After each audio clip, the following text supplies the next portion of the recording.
నమస్తే. Welcome to our channel. నేను మీ అనూష. ఈ మధ్య 30 ఏళ్లకే మోకాళ్ళ నొప్పుల సమస్య మరీ ఎక్కువగా కనిపిస్తుంది. సో, దీనికి మారుతున్న జీవనశైలి ఒకటే కారణమా? లేకపోతే ఆహారంలో మార్పులు కారణంగా ఈ మోకాళ్ళ నొప్పులు వస్తున్నాయా? ఈ అంశం గురించి మాట్లాడడానికి ప్రస్తుతం మనతో పాటు ఉన్నారు ప్రముఖ homeopathy physician doctor Chetan Raj గారు. ఆయనతో మాట్లాడి మరిన్ని విషయాలు తెలుసుకుందాం. నమస్తే సార్. నమస్తే మేడం. మనం ఎన్నో వీడియోస్ చేసాము. మోకాళ్ళ నొప్పులకి సంబంధించింది కావచ్చు, మోకాళ్ళలో గుజ్జు పెరగడానికి కావచ్చు. బట్ ఈరోజు ఎర్లీ ఏజెస్‌లోనే రాడానికి అనే అంశం గురించి ఎక్కువగా మాట్లాడుకుందాం సార్.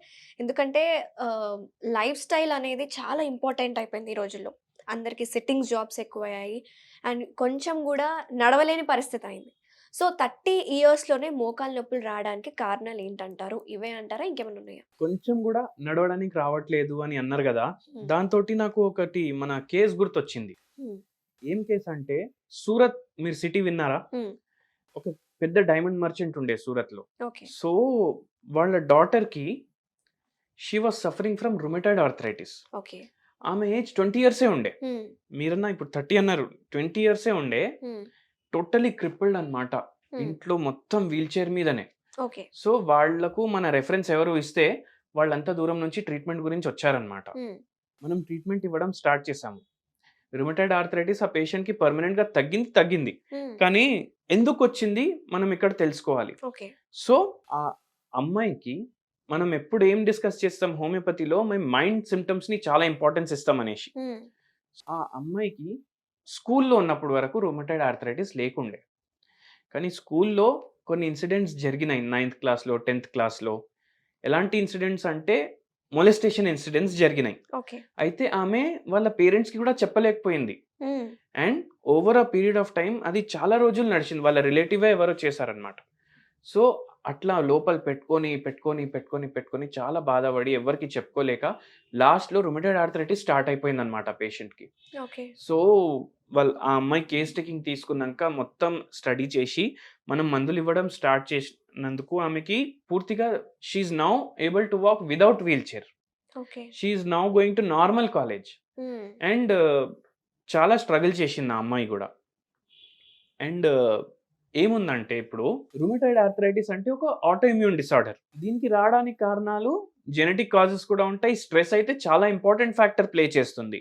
బట్ ఇంకా వేరే ఫ్యాక్టర్స్ మీరు అడిగేటట్టు 30 ఏండ్లకి నొప్పులు రావడానికి కారణాలు అంటే, ఇప్పుడు విటమిన్ డి డెఫిషియన్సీ ఎంత పెరిగిపోతుంది జనాలకు. అవును. దానివల్ల వస్తున్నాయి. ప్లస్ మనం తినే ఆహారం కూడా ఇట్ ఈస్ టోటల్లీ పొల్యూటెడ్.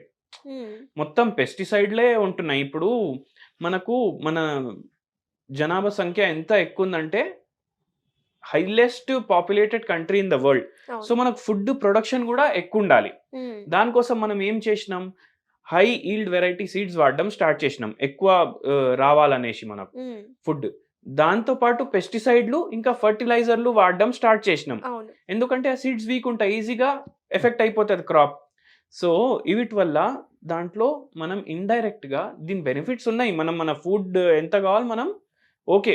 మనకొస్తుంది. కానీ ఆ పెస్టిసైడ్స్ అండ్ ఫెర్టిలైజర్స్ ఫుడ్ లోపల ఎళ్ళిపోతున్నాయన్నమాట. ఓకే. ఇప్పుడు మీరు ఫుడ్ తింటారు. అప్పుడు ఏం చేస్తారు? యాపిల్ తింటున్నారు ఫర్ ఎగ్జాంపుల్. దాన్ని వాష్ చేసి తినేస్తారు. కానీ పైన ఉన్న పెస్టిసైడ్ మీరేమనుకుంటారు? ఎళ్ళిపోయిందనేసి. కానీ పెస్టిసైడ్ దాని సెల్స్ లోపల గూడా ఉంది. So, yes. అట్లా మీ బాడీ లోపల గూడా పోతుంది. హ్మ్.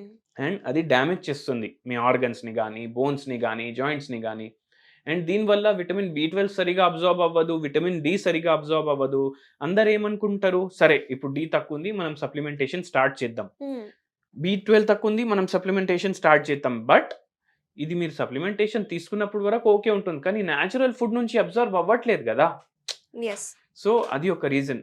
అండ్ ఇంకో రీజన్ ఏముందంటే సెడెంటరీ లైఫ్ స్టైల్. ఇప్పుడు ఎంతమంది ఇప్పుడు డైలీ వాళ్ళ జాబ్స్‌కి వాకింగ్ పోతున్నారు? హ్మ్. మీరు చెప్పండి. అవును. ఇంతకుముందు అందరూ పొలాలకు పోతుండే. వాకింగ్ ఎళ్ళిపోతుండే. పొలాల్లో గూడా ఫిజికల్ యాక్టివిటీ ఉంటుండే. ఇప్పుడు లిఫ్ట్ వాడడం, కార్ వాడడం, మళ్ళీ ఆఫీస్‌కి రీచ్ అయినంక గూడా మళ్ళీ లిఫ్ట్ వాడడం. అవును. సో, ఫిజికల్ యాక్టివిటీనే లేదు. కూర్చొనే పని జేయడం. హ్మ్. సో, ఫిజికల్ యాక్టివిటీ మీద మీరు ఎక్కువ కాన్సంట్రేషన్ పెట్టుకోండి. ఓకే. ఫిజికల్ యాక్టివిటీ మీద కాన్సంట్రేషన్ పెడితే మీరు జాయింట్ పెయిన్సే గాదు. 90% ఏవైతే రోగాలు ఇప్పుడు వస్తున్నాయి గదా! హ్మ్. అవన్నీ మీరు అవాయిడ్ జేయొచ్చు. కమింగ్ టు ద పాయింట్ ఏంటంటే సార్, నేచురల్ ఇంగ్రీడియెంట్స్ తోటి అంటే ప్రతిసారి మన వీడియోస్‌లో కొన్ని ఆహ్, గృహ చిట్కాల ద్వారా మనం కొన్ని చెప్తూ ఉంటాం మన వ్యూవర్స్‌కి. ఈరోజు ఏం చెప్పాలనుకుంటున్నారు? ఎస్పెషల్లీ మోకాళ్ళ నొప్పుల వాళ్ళకి. మోకాలు నొప్పుల వాళ్ళకి ఒక magical remedy and also very tasty remedy. మీరు ఇప్పుడు అల్లంవి కొమ్మలుంటాయి తెలుసా మీకు? హ్మ్. అలానే పసుపు కొమ్మలు గూడా దొరుకుతున్నాయి మనకు ఇప్పుడు. హ్మ్. ఇంతకుముందు కొంచెం రేర్ ఉండే. కానీ ఇప్పుడు బాగా దొరుకుతున్నాయి. జనాలు ఏం చేస్తున్నారంటే ఇప్పుడు పసుపు మీరు డైరెక్ట్ సూపర్ మార్కెట్‌లో తీసుకున్న ఎంత పెద్ద బ్రాండెడ్ దుకాణంలో తీసుకున్నా అది అడల్టరేటెడ్ ఒస్తుంది. అవును. సో, వీళ్ళు ఇది డ్రై చేసి దాన్ని పౌడర్ చేసుకుంటున్నారు. హ్మ్. సో, ఆ పసుపు కొమ్మలతోటి మీరు పసుపు రెడీ చేయించుకోండి సెపరేట్‌గా. హ్మ్. అది గాకుండా దీన్ని మీరు కర్రీ కూడా చేసుకోవచ్చు. ఓకే. మీరు ఏ వంట ఛానెల్‌లో చూసినా మీకు చాలా మంది చూపిస్తారు పసుపు కొమ్మలతోటి ఎలా కర్రీ చేసుకోవాలనేసి. హ్మ్. దీంట్లో ఆవు నెయ్యితోటి చేసుకోండి మీరు. హ్మ్. అండ్ ఇది వీక్లీ ఒకసారన్నా తీసుకోండి. హ్మ్. ఎందుకు తీసుకోండి? దీంతోటి మోకాలు నొప్పులు తగ్గుతాయి. పసుపులో ఉన్నంత మెడిసినల్ ప్రాపర్టీస్ దేంట్లో ఉండవు. హ్మ్. సో, ఇది రెగ్యులర్‌గా మీరు వాడండి. మీరు చేసుకునే వంటల్లో గూడా మీరు స్పెషల్‌గా ప్రిపేర్ చేసుకున్న పసుపు వాడండి. అంటే పసుపు కొమ్ములతోటి పొడి చేసుకొని వాడమంటారు. ఆ! ఓకే. దాని కర్రీ ఏంటి? కర్రీ ఎలా దాని కర్రీస్‌లో వేసుకుంటూ ఉంటాం కర్రీస్‌లో జనరల్‌గా. వేసుకుంటారు. కానీ పసుపు కొమ్మలతోటే ఒక కర్రీ తయారవుతుంది. హ్మ్. ఆ కర్రీ మీరు చేసుకోండి. ఆ హ్మ్. కర్రీ ఎలా చేసుకోవాలంటే మీరు ఆ కొమ్మల్ని వాడుకొని బీన్స్ ఎట్లా చేసుకుంటారు, క్యారెట్ ఎట్లా చేసుకుంటారు, అలానే ఆ పసుపు కొమ్మలతోటి కర్రీ గూడా చేసుకోవచ్చు మీరు. ఓకే. దాంట్లో మీరు ఆవు నెయ్యి యాడ్ చేసి చేసుకోండి. ఓకే. అస్సలు మీరు నూనె వాడకండి. హ్మ్. నార్మల్లీ ఇప్పుడు మనం క్యారెట్ ఎలా కుక్ చేస్తాం మేడం? హ్మ్. కొంచెం బగారా చేసి, దాంట్లో మీరు కర్రీ యాడ్ చేసి, అన్నీ మీ మసాలాలు యాడ్ చేసి కుక్కర్‌లో 4 విజిల్స్ పెడతారు గదా! హ్మ్. సేమ్ అలా పసుపు కొమ్మలతోటి చేయండి. హుహు. లేదు మీకు ఇంకా డౌట్స్ ఉన్నాయంటే చాలా రెసిపీస్ ఉంటాయి యూట్యూబ్‌లో. హ్మ్. మీరు అది ట్రై చేయండి. ఓకే. మీరు ట్రై చేస్తే సో, అయితే మీరేమంటారంటే ఎక్కువగా ఈ పసుపు అనేది వాడమంటారు. హ్మ్. ఎక్కువ పసుపు వాడండి. ఓకే. చాలా బెనిఫిషియల్ ఉంటుంది.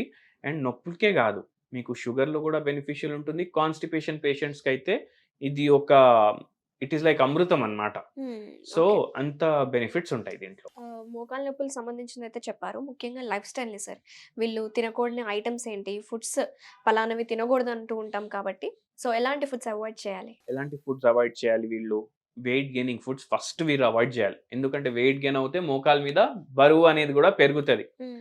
సో, వెయిట్ గెయిన్ ఫుడ్స్ ఏమేముంటాయి మీరొకసారి ఆలోచించండి. పిజ్జాలు, బర్గర్‌లు ఇవన్నీ. వైట్ ఏదైతే వస్తువు ఉంటుంది దానితోటి ప్రిపేర్ చేసినవి ఐటెమ్స్ అవాయిడ్ చేయండి. మైదా పిండి ఒకటి, రైస్ ఫ్లార్ ఒకటి, మళ్ళీ బ్రెడ్స్ హ్మ్. ఇవన్నీ అవాయిడ్ జేయండి. దాంతో పాటు ఫిజికల్ యాక్టివిటీ మీ జాయింట్స్‌ని రెగ్యులర్‌గా వాడుకోవాలి మీరు. హ్మ్. మీరసలు జాయింట్‌లని వాడకపోతే అవి జామ్ అయిపోతాయి ఇన్ సింపుల్ లాంగ్వేజ్. హ్మ్. సో, రెగ్యులర్‌లీ మీ జాయింట్స్‌ని వాడుకోండి. మీ జాయింట్స్‌ని వాడుకోవడం వల్ల మజిల్స్ స్ట్రాంగ్ అవుతాయి, లిగమెంట్స్ స్ట్రాంగ్ అవుతాయి. దాంతో పాటు జాయింట్ గూడా స్ట్రెంథెన్ అవుతుందన్నమాట. ఓకే. అండ్ మీరు చాలామంది ఏం చేస్తారు, ఇప్పుడు నేను ఎక్సర్‌సైజ్ చేయండని చెప్పంగానే నెక్స్ట్ డే నుంచి జాగింగ్‌కెళ్ళడం స్టార్ట్ చేస్తారు. హ్మ్. మీరు చాలా రోజుల నుంచి వాకింగే చేస్తలేరు. సడెన్‌గా మీరు జాగింగ్స్ చేస్తే ఏమవుతుంది? మోకాళ్ళ మీద ఎక్కువ ప్రెషర్ పడుతుంది.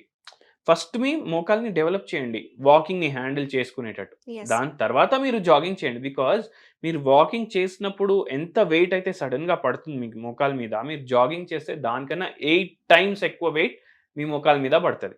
ఓకే. అందుకే మీరు జాగింగ్ స్టార్ట్ చేస్తున్నారంటే ఫస్ట్ ఒక 2, 3 మంత్స్ వాకింగ్ చేయండి. హ్మ్. దాని తర్వాత బ్రిస్క్ వాక్ చేయండి. దాని తర్వాత మీరు జాగింగ్ గురించి ఆలోచించండి. థ్యాంక్ యూ డాక్టర్ గారు. చాలా సింపుల్‌గా అసలు మోకాళ్ళ నొప్పులు ఎందుకొస్తున్నాయి? అండ్ మంచి సింపుల్‌గా దొరికే మన కర్క్యుమిన్ గురించి వివరించారు. అదే టర్మరిక్‌ని పసుపు కొమ్ములు ఎలా వాడుకోవాలి ఏంటి అని చాలా డీటెయిల్‌గా చెప్పినందుకు థ్యాంక్ యూ సో మచ్ అండి.